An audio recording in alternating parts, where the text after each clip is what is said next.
Ya baik, selamat pagi kembali kasih Tuhan semuanya. Selamat pagi. Puji syukur kita kembali bertemu pada minggu pagi ini.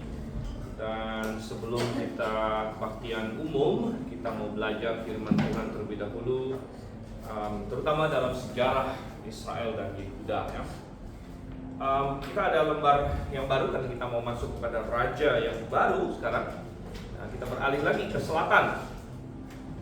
Karena minggu lalu kita belajar tentang dinasti utara, yaitu dinasti Yehu nanti sebelumnya dinasti Yehu, dan kita melihat bagaimana akhirnya dinasti Yehu selesai finish setelah generasi yang keempat. Oke, dan kita mau kembali ke selatan. Jadi raja yang akan kita lihat hari ini adalah anak Daud yang selanjutnya lagi, yaitu Uzia atau Azaria.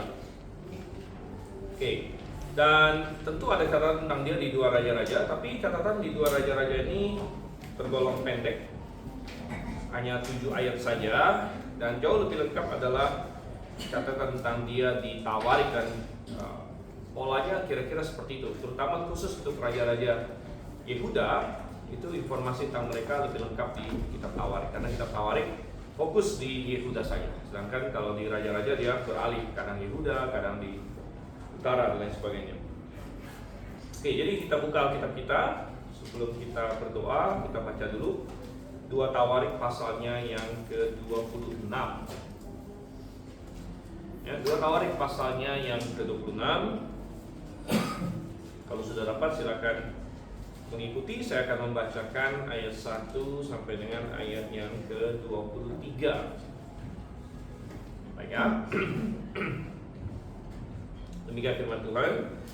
Segenap bangsa Yehuda mengambil Uzia yang berumur 16 tahun dan menobatkan dia menjadi raja menggantikan ayahnya Amazia. Ia memperkuat Elot dan mengembalikannya kepada Yehuda sesudah raja mendapat perhentian bersama nenek moyangnya. Uzia berumur 16 tahun pada waktu ia menjadi raja, dan selama 52 tahun ia memerintah di Yerusalem. Nama ibunya Yekolia dari Yerusalem. Ia melakukan apa yang benar di mata Tuhan, sama seperti yang dilakukan Amazia ayahnya. Ia mencari Tuhan selama hidup Zakaria yang mengajarnya supaya takut akan Allah. Selama ia mencari Tuhan, Allah membuat dia berhasil. Ia maju memerangi orang-orang Filistin dan membongkar tembok Gat, Yabne dan Asdod, lalu mendirikan kota-kota di sekitar Asdod dan di berbagai wilayah orang Filistin. Allah menolongnya melawan orang Filistin, melawan orang Arab yang tinggal di Gur Baal dan orang Meunim. Orang Amon membayar upeti kepada Uzia, namanya termasyhur sampai sejauh Mesir karena kekuatannya yang semakin besar. Uzia mendirikan menara-menara di Yerusalem, di atas pintu gerbang sudut, di atas pintu gerbang lembah, dan di atas penjuru, serta mengokohkannya. Ia juga mendirikan menara-menara di padang gurun dan menggali banyak sumur karena banyak ternaknya, baik di Shefela maupun di dataran tinggi. Ia juga mempunyai petani-petani dan penjaga-penjaga kebun anggur di gunung-gunung dan di tanah yang subur karena ia menyukai pertanian. Selain itu, Uzia mempunyai tentara yang sanggup berperang dan yang maju berperang dalam satuan-satuan menurut jumlah yang dicatat oleh Yeiel, juru tulis, dan Maaseya, pengawas di bawah pimpinan Hananya, salah seorang kepala pasukan raja. Kepala-kepala kaum keluarga para pejuang yang gagah perkasa itu seluruhnya berjumlah 2.600 orang.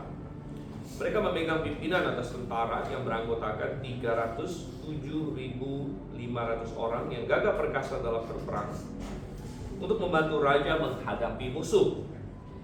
Uzia memperlengkapi seluruh tentara dengan perisai, tombak, topong, baju zirah, busur, dan batu umban. Di Yerusalem dibuatnya juga alat-alat perang ciptaan seorang ahli yang dapat menembakkan anak panah dan batu besar untuk ditempatkan di atas menara-menara dan penjuru-penjuru.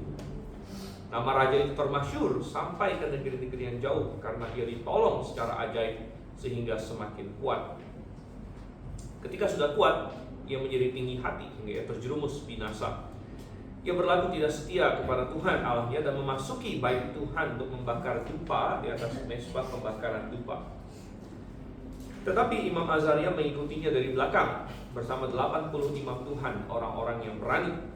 Mereka berdiri di depan Raja Uzia dan berkata kepadanya, "Hai Uzia, engkau tidak berhak membakar dupa bagi Tuhan.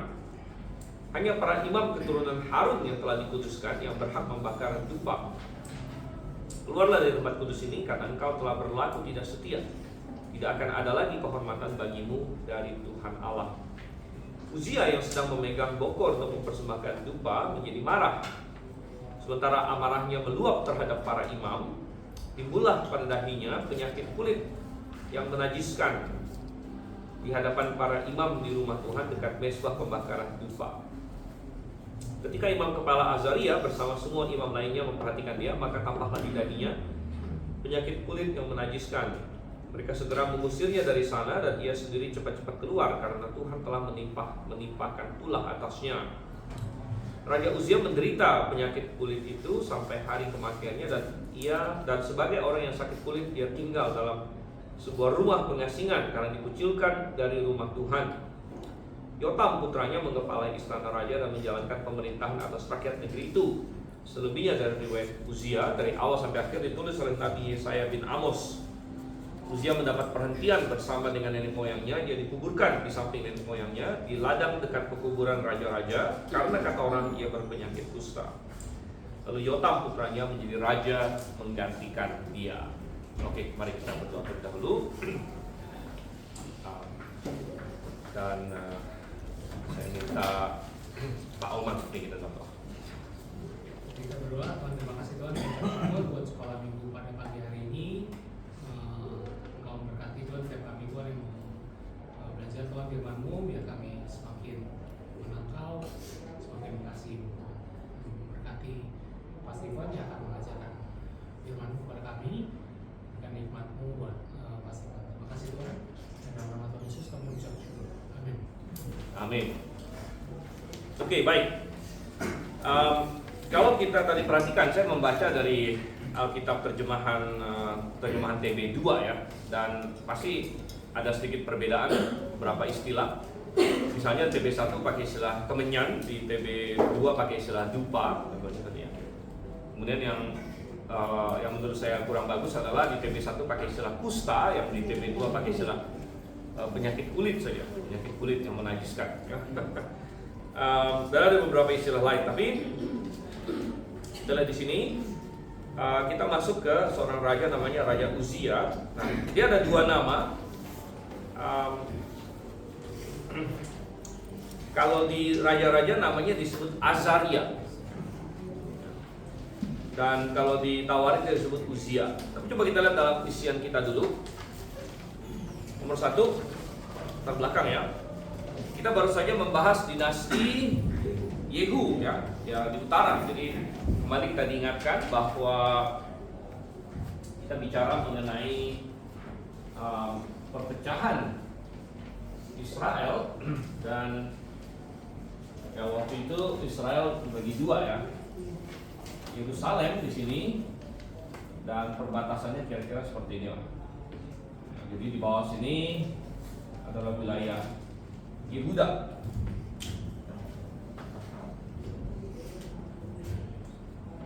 Atau kerajaan selatan ya. Dan di atas ini adalah Efraim atau Israel.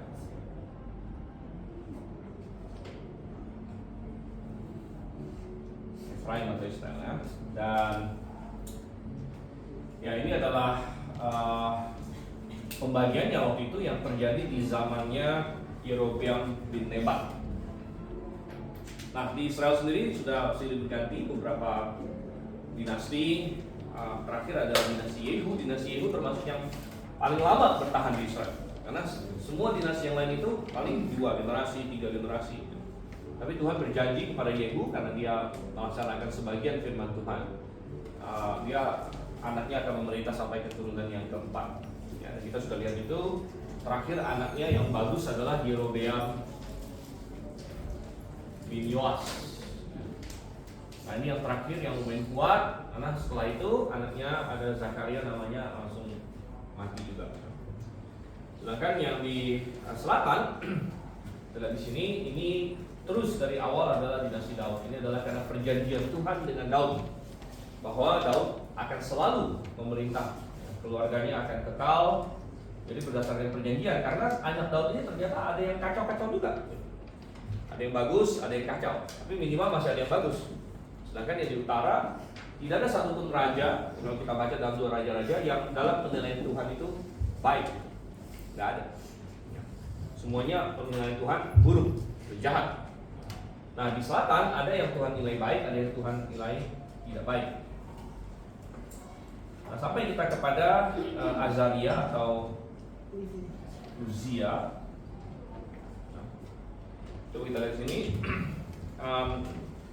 Masih di poin nomor 1. Sementara itu di Yehuda keturunan Daud, tentunya keturunan Daud terus memimpin. Dan ini kita belajar tentang Raja Azaria atau yang lebih dikenal sebagai Uzia, Uzia. Jadi kebanyakan orang Kristen juga lebih familiar dengan nama Uzia karena nama itu yang dipakai di Tawarik. Artinya apa? Kalau Azaria, ingat bahwa akhiran A itu dari Yah ya. Yah itu adalah singkatan dari Jehovah. Jadi Azaria, jadi pasti ada Yah, ujungnya itu Jehovah. Nah Azar depannya dari kata Ezer ya, jadi itu artinya pertolongan. Jadi Azaria itu berarti ya Jehovah adalah pertolonganku. Dia punya nama lain rupanya Uzia. Ya Uzia terakhirnya akhirnya juga. Uz depan atau Oz, Uz atau Oz itu artinya ya kekuatan sebenarnya. Jadi namanya mirip sih, ya. Azaria, Uzia, Uz artinya ya Uzia ya berarti Yehova adalah kekuatanku. Ya. Nah ini menggarisbawahi bahwa orang zaman dulu itu seringkali punya lebih dari satu nama.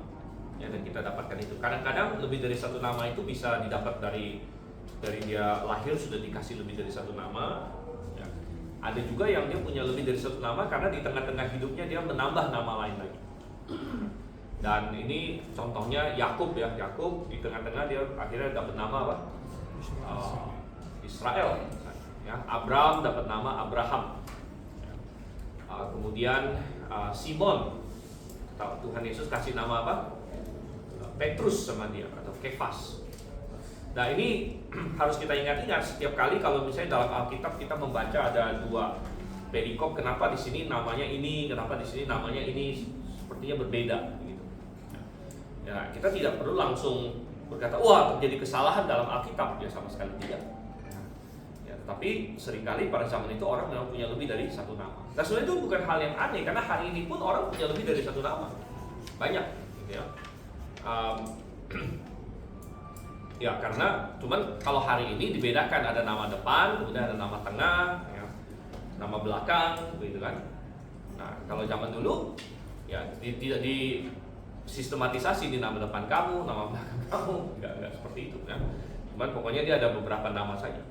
Kadang-kadang disebut Azaria, kadang-kadang disebut Uzia, ya. Dan orang zaman dulu lebih cenderung dia cari nama baru kalau ada suatu perubahan besar dalam hidupnya. Jadi mereka itu rupanya sangat kental apa ya, nama itu harus mencerminkan realita gitu. Jadi kalau realitanya nggak seperti itu, mereka mungkin malu atau malas pakai nama itu gitu. Ya, jadi mereka ganti nama. Waktu Naomi pulang, dia bilang saya jangan disebut Naomi lagi, tapi disebut apa? Mara gitu. Ya Naomi itu artinya manis sebenarnya. Mara artinya pahit. Jadi dia bilang, wah saya pahit hidup saya. Ya, jadi macam-macam seperti itu. Oke, coba kita lanjut lagi poin nomor 2 sekarang ya. Jadi Uzia atau Azaria ini. Oke, kita akan pakai Uzia lebih banyak karena memang dia lebih terkenal dengan nama Uzia. Uzia menjadi raja pada usia yang muda, yaitu tadi kita baca 16 tahun. 16 tahun tentu masih sangat muda, ya, sangat muda, sangat belia. Ya.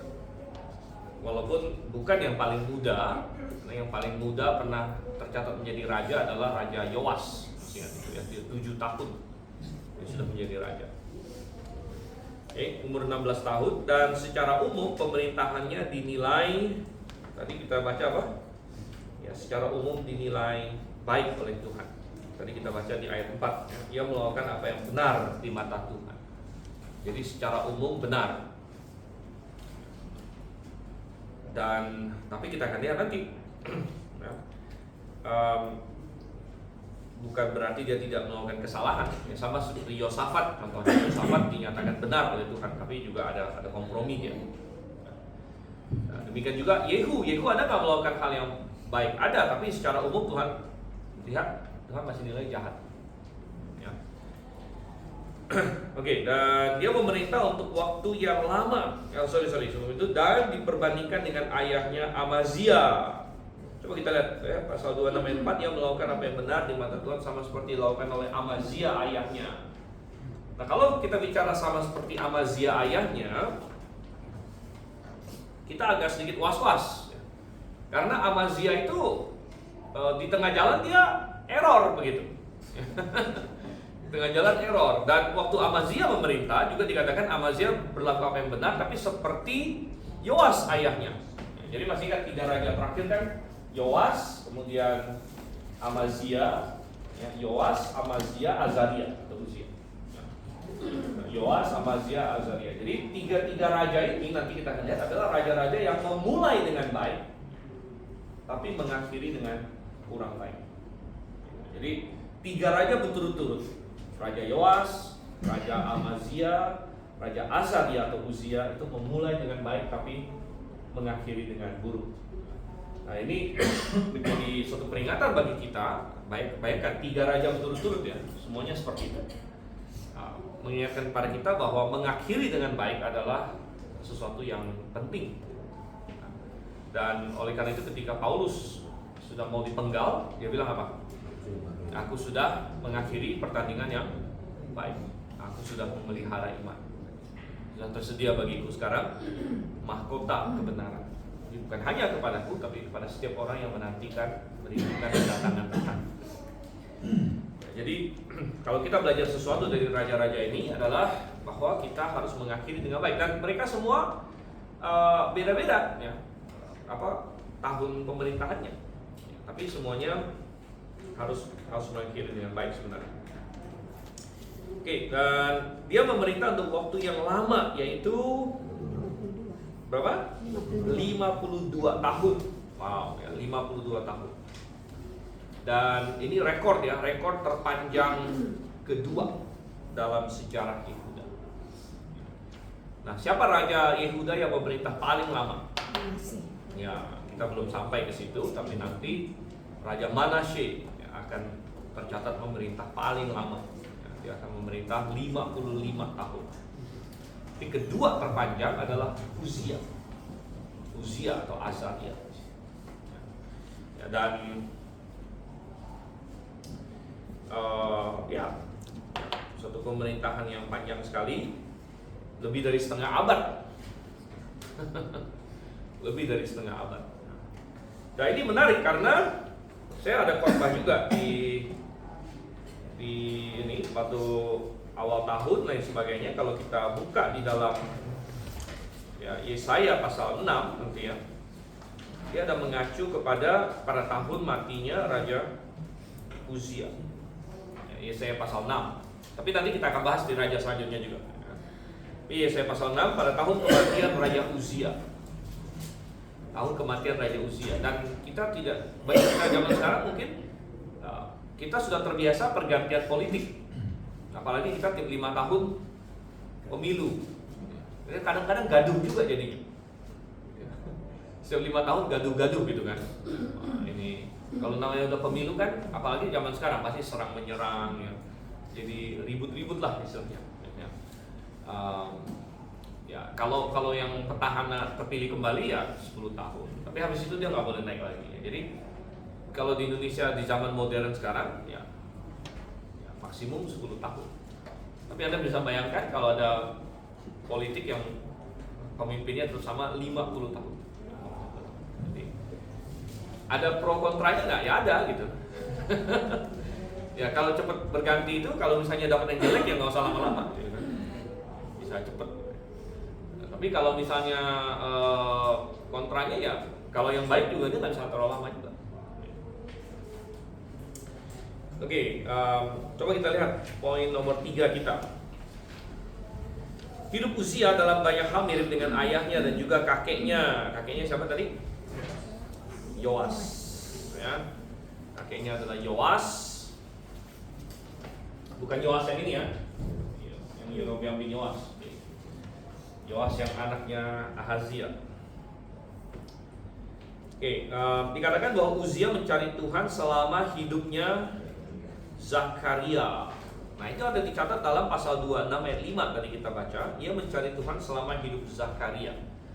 Tetapi para penyelidik dan peneliti Alkitab dari dulu cukup tertarik dengan tokoh yang cukup misterius ini. Siapa Zakaria yang dimaksud?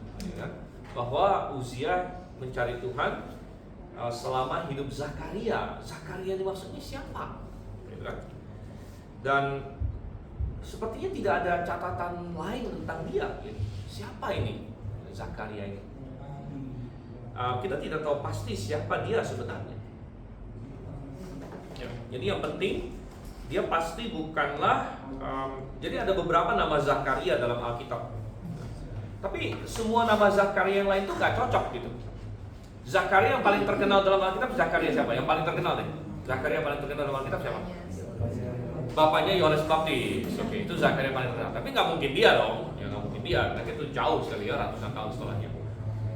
Zakaria yang terkenal lagi siapa? Penulis. Oke, Nabi Zakaria. Coba kita cek ya. Kan ada kitab Zakaria soalnya. Kitab kedua terakhir. Ya. Zakaria, coba kita buka Zakaria. Mungkin nggak Zakaria yang satu ini?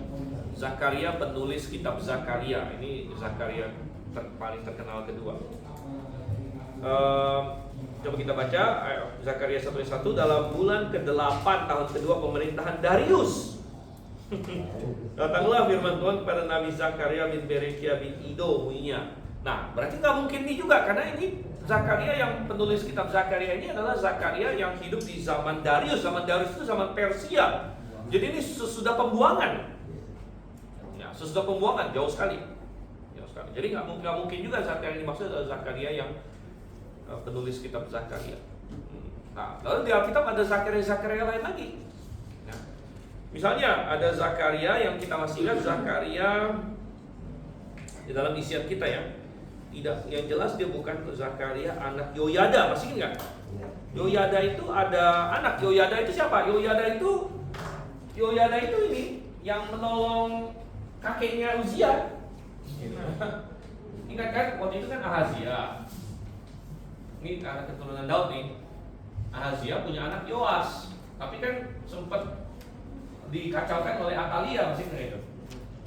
Dan dia membunuh semua anak raja. Tapi Yoas berhasil disembunyikan. Siapa yang sembunyikan dia? Yoyada, Imam Yoyada. Imam Yoyada, dan rupanya Yoyada menikah dengan saudarinya Yoas. Dan disembunyikan, dan Yoas mengikuti Tuhan sepanjang hidup Yoyada. Tapi begitu Yoyada mati, Yoas menyimpang. Nah, Yoyada ini punya satu anak namanya Zakaria. Zakaria ini menegur Yoas. Kita ingin ceritanya. Tapi Yoas tidak menunjukkan balas budi kepada Yoyada, dia malah membunuh Zakaria bin Yoyada. Jadi nggak mungkin juga Zakaria yang satu ini, karena Zakaria yang satu ini sudah dibunuh oleh Yoas. Oke, jadi ada Zakaria apa lagi nih? Gitu kan? Ada Zakaria apa lagi? Ada satu raja namanya Zakaria, masih nggak? Keturunan keempatnya si Yehu, anaknya Yerobeam. Itu juga Zakaria, tapi nggak mungkin dia juga, karena dia di utara, jadi raja dia, nggak mungkin ya. Jadi tidak ada satupun Zakaria yang lain yang disebut dalam Alkitab yang cocok, ya. Oleh karena itu, ini pasti Zakaria yang tidak disebutkan di tempat lain. Ya, ada seorang Zakaria, mungkin dia nabi yang kita tidak tahu, atau dia seorang imam yang kita tidak tahu. Ya, jadi di dalam poin nomor 3 di sini jelas dia bukan Zakaria anak Yoyada, bukan juga Zakaria penulis kitab. Jadi kita baca ya, Zakaria penulis kitab. Ada yang mengidentifikasikannya sebagai Zakaria di dalam Yesaya pasal 8 ayat 2. Coba kita lihat. Yesaya pasal 8.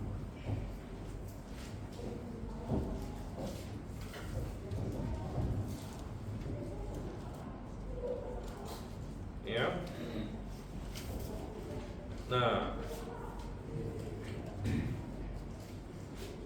bilang di sini,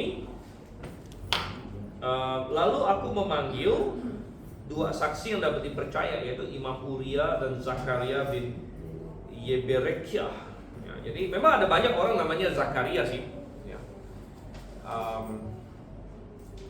Zakaria ya. Jadi ini zamannya Yesaya nih. Yesaya memanggil Imam Uria dan Zakaria bin Yeberekyah. Tapi sepertinya waktunya juga tidak cocok, karena Yesaya pasal 8 konteksnya ini adalah di zaman Raja Ahaz.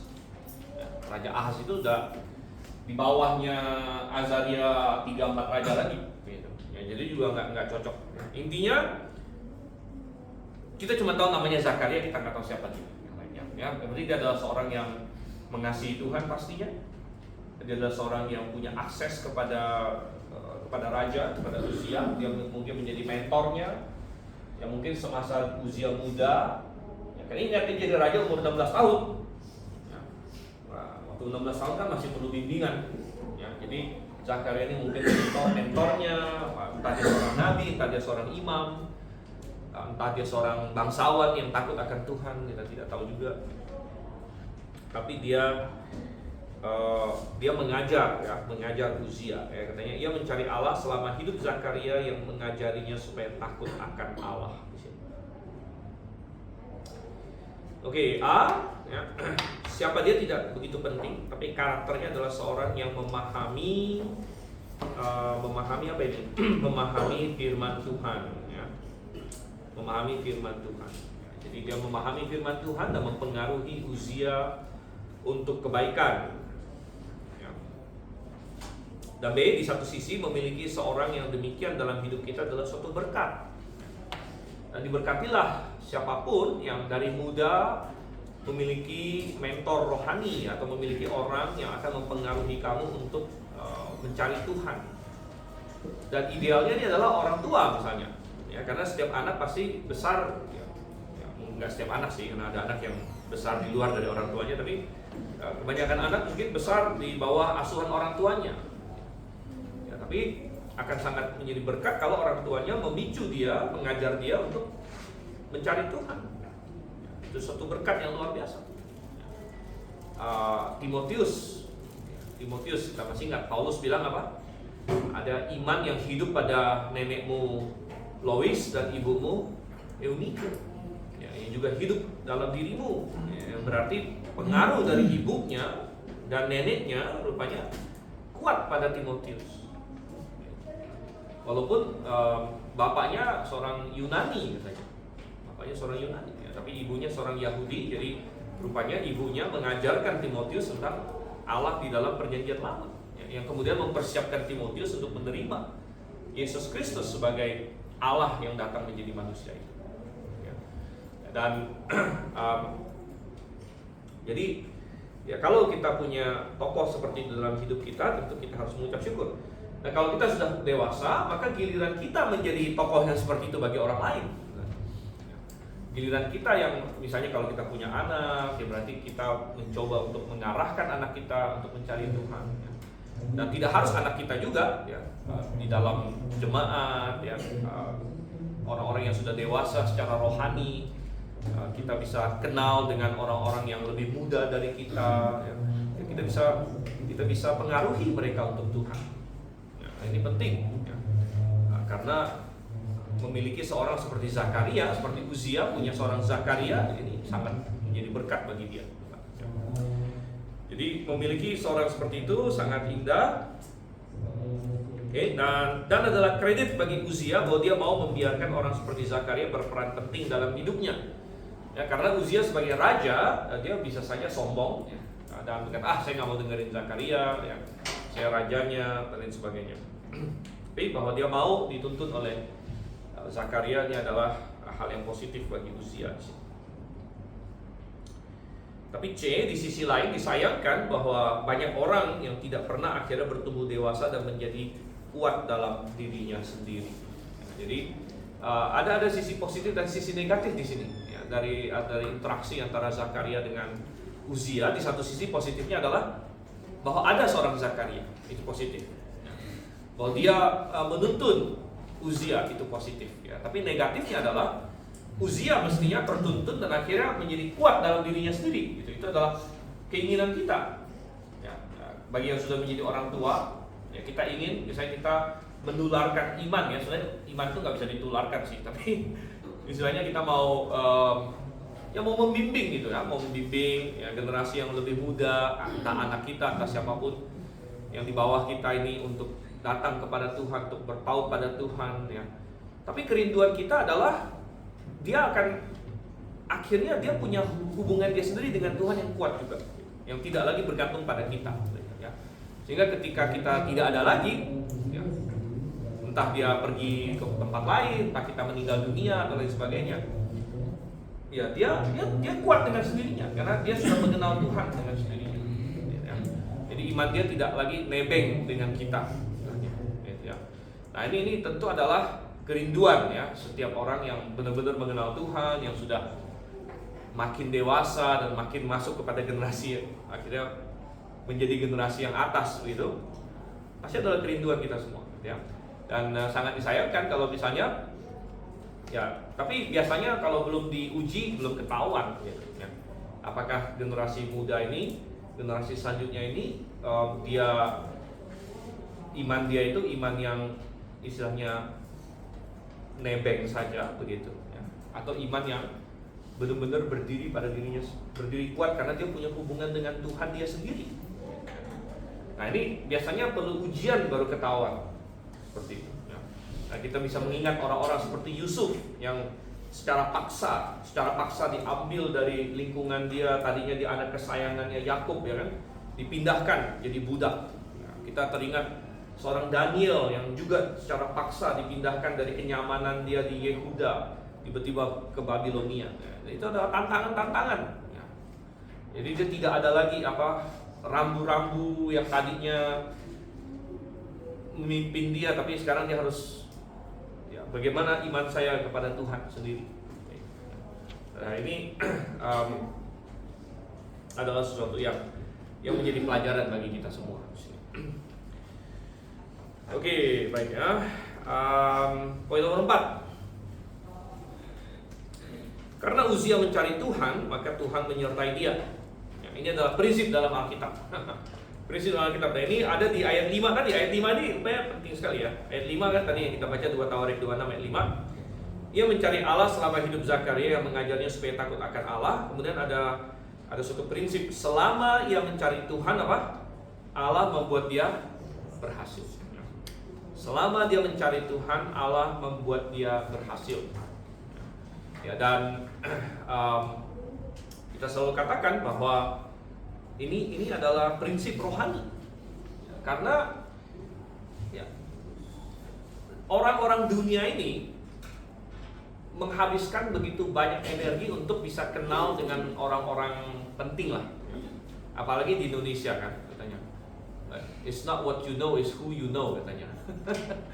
Bukan apa yang kamu tahu, tapi siapa yang kamu kenal. Gitu kan. Ini suatu mantra di dunia bisnis, di dunia politik. Bukan kamu tahu apa, siapa yang kamu kenal. Kamu kenal orangnya ya jadilah begitu. Ya oke, itu dunia ini. Ya. Tetapi bukankah kalau kita kenal Tuhan, ya, pencipta langit dan bumi, ya, penguasa alam semesta ini, dengan suatu hubungan pribadi yang benar-benar genuine, benar-benar otentik, dan kita benar-benar berjalan dengan dia, apa yang terlalu sulit di dunia ini? Apa yang terlalu sulit di dunia ini? Dan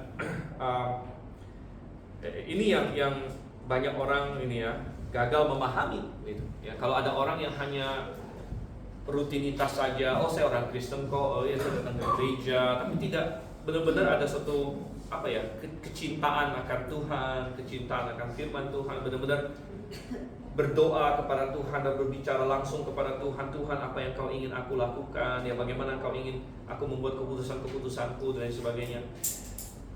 Tidak ada suatu benar-benar kayak menjalani hidup dengan Tuhan. Ya, Tuhan berkata tentang Nuh dan Henokh bahwa mereka hidup bergaul dengan Tuhan, ya. Ya, artinya mereka berjalan bersama dengan Tuhan. Baik, kita bilang selama dia mencari Tuhan, Allah membuat dia berhasil. Wow, ini luar biasa. Contoh ya, kita lihat di poin 4 di sini contoh-contoh membuat dia berhasil. 4a, karena Uzia adalah raja atas Yehuda, Tuhan menolongnya dengan memberikan kemenangan bagi Uzia melawan musuh-musuh. Ya, dan musuh-musuh yang dia hadapi adalah musuh-musuh tradisional Yehuda dan Israel, seperti misalnya orang Filistin. Orang Filistin. Dan bahkan tadi kita baca di ayat 6, dia membongkar tembok Gat. Jadi Filistin ditaklukkan di masa Uzia. Orang Arab, ya, kemudian orang Amon, jadi ini musuh-musuh tradisional Israel waktu itu. Ya, Tuhan memberikan kemenangan kepada Uzia di sini. B, selain itu Tuhan memberkati Yehuda dengan kemakmuran ekonomi. Ya, kemakmuran ekonomi. Jadi karena dia raja waktu itu, dan rupanya menarik sekali ya. Uzia adalah raja yang menyukai pertanian rupanya. Perhatikan di ayat 10 ya. Karena ia menyukai pertanian. Ya, jadi itu isian kita juga melalui kemajuan dalam bidang pertanian. Kemajuan ya. Tadi ada yang tadi selama dia mencari Tuhan, Tuhan membuat dia berhasil. Kemudian di sini yang poin B, Ya. yang kemakmuran ekonomi, begitu ya. Bukankah ini kontradiktori ya? Kayak ini jadi cikal bakal di mana sekarang ini jadi ada gereja-gereja yang mengandung konsep teori kemakmuran. Jadi ya kalau pembelaan ke mereka ya nggak bisa disalahkan dong, kalau di Alkitab sendiri ada seperti itu ya. Jadi begini, banyak hal itu menjadi sesat bukan karena poinnya, tapi karena urutannya. Saya contoh misalnya masalah keselamatan dan perbuatan. Apa hubungan keselamatan dengan perbuatan? Ya. Kalau orang mengajarkan kamu harus berbuat baik untuk selamat, maka ini kita bilang sesat. Tapi kalau kita bilang orang yang selamat itu berbuat baik, ini arti kata. Jadi kalau misalnya dari luar saja kita bilang orang yang selamat itu ciri-cirinya berbuat baik. Nah, ini benar gitu. Tetapi bagaimana penjelasannya? Kamu mau jelaskan seperti gini jadi salah. Kalau mau dijelaskan seperti ini jadi benar gitu. Paham maksudnya ini contohnya? Jadi saya tarik ini ke masalah kemakmuran tadi. Berkat Tuhan lah. Sama mirip. Jadi begini, kalau kita bilang orang yang mencari Tuhan, mengasihi Tuhan, dan lain sebagainya akan diberkati Tuhan. Ini benar. Ini benar. Orang yang mencari Tuhan, mengasihi Tuhan akan diberkati Tuhan, benar kan? Ya saya yakin gitu. Saya yakin itu benar gitu. Tetapi kalau lalu diajarkan ya bahwa akhirnya kita, tapi gini, istilahnya begini loh. Kalau dalam poin ini yang dicari adalah apa? Tuhannya. Yang dicari adalah Tuhannya. Sedangkan permasalahan utama di dalam teologi kemakmuran dan lain sebagainya dengan suatu penekanan yang salah membuat orang akhirnya lebih fokus mencari apa? Berkatnya atau mencari kemakmurannya itu. Jadi diiming-imingi bahwa sehingga akhirnya kita bilang bahwa gimana ya? Mana ini kita menghapus kita nggak usah. Kalau kita bilang jadi mencari berkat gitu ya. Mencari berkat dengan cara melakukan hal-hal dalam setan kutub ya, hal-hal yang seolah rohani. Nah, ini salah. Ya, jadi lihat ini ya, jadi dibalik gitu jadi. Motivasi dia itu dia mau kaya, mau berkat atau mau apa? Ini motivasi dia gitu. Sedangkan mencari Tuhannya itu hanyalah semacam suatu cara untuk dia mendapat berkat ini. Nah, ini motivasinya salah. Nah, kita melawan ini, tapi kita tidak perlu malu-malu atau ragu bahwa yang ini sebenarnya benar gitu. Sama seperti kita melawan ini, ya, tapi kita tidak perlu malu-malu untuk berkata bahwa orang yang sudah selamat memang perlu berbuat baik gitu. Perlu berbuat baik, harus berbuat baik gitu. Bukan untuk selamat lagi gitu kan. Ya. Tapi memang karena dia orang yang selamat. Ya. Maka dia perlu berbuat baik. Sebagai buah dari keselamatan dia. Ya. Nah, jadi makanya kalau dibilang orang yang mengasihi Tuhan diberkati nggak? Diberkati, cuma cara penjelasannya gimana dulu sekarang? Gitu. Ya. Urutannya gimana? Motivasinya gimana? Nah ini yang penting dan membedakan. Ya, jadi makanya saya bilang kalau misalnya motivasinya seperti ini, dia nggak akan tahan. Karena berkat Tuhan itu seringkali tidak harus instan. Tidak instan, tidak apa ya? Kita bilang tidak juga ya, kadang-kadang tidak harus caranya kita gitu. Tidak harus caranya kita.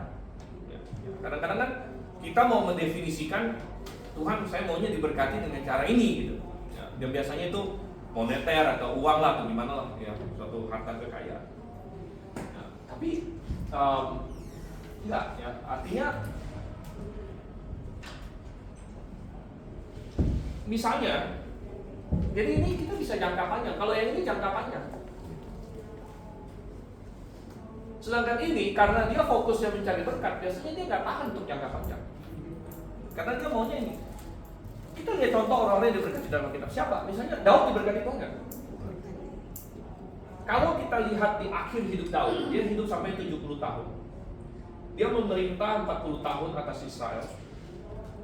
Ya, harta dia tentu banyak. Waktu itu dia jadi raja lah intinya kan. Hidupnya sudah diberkati Tuhan. Tapi waktu dia umur 20 sekian, apakah kelihatan dia diberkati Tuhan? Belum tentu. Orang dia jadi buronan, dikejar sana sini kayak orang gila. Ya.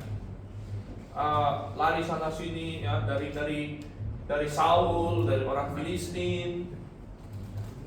Tapi karena dia memang mengasihi Tuhan, dia nggak pernah merasa bahwa oh Tuhan itu kok maksudnya dia nggak pernah gimana ya, nggak pernah menyalahkan Tuhan sedemikian rupa sampai akhirnya dia bilang yaudah saya mau meninggalkan Tuhan.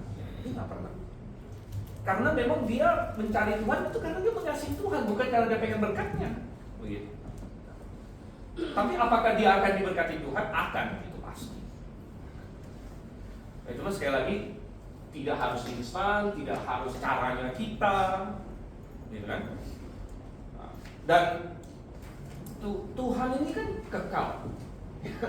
Tuhan lihat secara keseluruhan kita itu di titik waktu ini yang kita rasa sekarang aja ini gitu. Jadi kok sekarang susah ya Tuhan ya, mana berkatmu sekarang gitu. Jadi kita itu lihatnya satu titik di waktu ini aja. Sedangkan Tuhan lihat, aku lihat keseluruhan hidup kamu nanti. dan ada sesuatu di sini yang Tuhan siapkan. Nah, jadi ya itu pertanyaan bagus gitu. Tapi ini ya kira-kira seperti itu. Ya, jadi Tuhan berkati Yehuda dengan kemakmuran ekonomi melalui kemajuan dalam bidang pertanian, terutama kemajuan dalam bidang pertanian. Rupanya dia ada bikin berbagai ini dalam bidang pertanian. Oke, mungkin waktu kita habis, saya rasa kita akan stop sampai di sini. Kita lanjutkan lagi di minggu yang akan datang. Ya.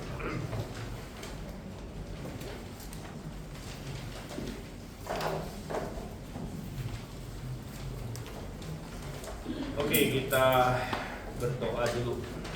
Ya, diaman di dalam doa. Baik, kita berdoa. Bapa kami yang di surga, kami bersyukur Tuhan atas kasih karunia-Mu dan kami telah menyelesaikan kami Tuhan yang telah diajarkan kepada kami, kami memahami dan dikasih penyuluhan dan Tuhan untuk memulai kami kau terus mencerahkan kami telah berdoa dan bersyukur. Amin. Amin.